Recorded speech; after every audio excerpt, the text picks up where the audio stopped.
No, we will propose, we will be looking at the different beneficiaries and cost allocation, and we will come up with a proposal for those who benefit from the levies and their cost share. But we'll take it to a certain extent, and these guys will probably help me out a little bit more with what that looks like, but that will feed into the Delta Protection Commission's work on their assessment district. Okay. So, all right. Thank you.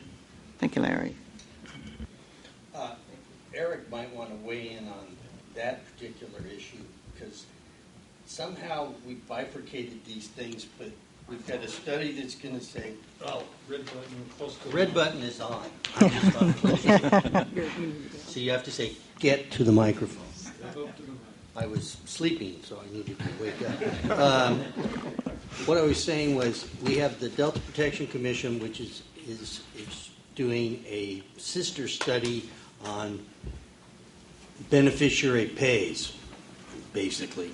Good luck getting the railroad to pay. Or Caltrans, which have some interest as far as I know in the Delta.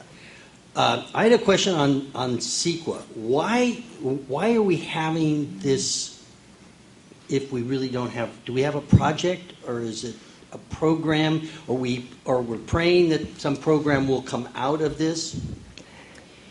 It's a fair question, and one that you always, it's really obvious when you're building something physical that you probably need CEQA, but when you're doing a policy level action, you really have to scrutinize it to say, does this have a chain of events that leads to the physical effects that are covered under CEQA?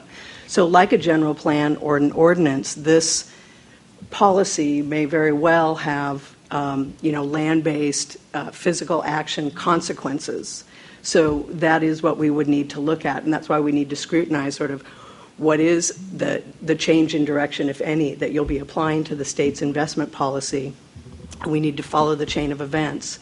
But I think it is imaginable that there will be physical consequences that come out of this policy guidance, this decision that you make, not only about today's list, but in general, what is your priority guidance? What's the policy? So will there be project types or regions in the Delta that have differential effects than they would have now because of projects that will be prioritized there?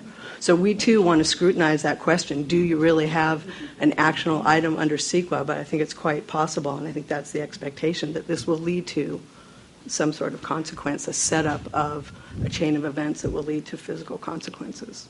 I have a question. But it is program level, I just want to confirm. Yeah, I understood that. I'm like agreeing with Phil here. This is a long time to restudy things that we've studied and found to be Gordian knot-ish. And I guess what I'm interested in is kind of the local guy. When are we going to stop studying and start either doing something or deciding we're not going to do something? Mm-hmm. And Phil's right, nobody wants to pay for this, and absolutely no one wants to be held responsible if the levee gives way. Mm-hmm. The problem is, we're going to study this and spend a couple $1 million, and in a couple years, where are we going to be? Because we can have the greatest study in the world, and it'll just get put back on the shelf if the folks responsible for actually going out there and doing the work don't choose to do it or choose to go in a different direction. We've had 2 or 3 groups that I've been involved with that have, come up with near-term projects, and we have the implementation portion that Randy's working on to kind of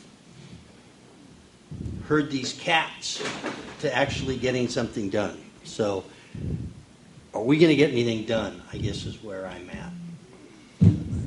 Maybe you can clarify. Who's made the legal determination we have to do an EIR on recommending investment strategies to the legislature? Chris?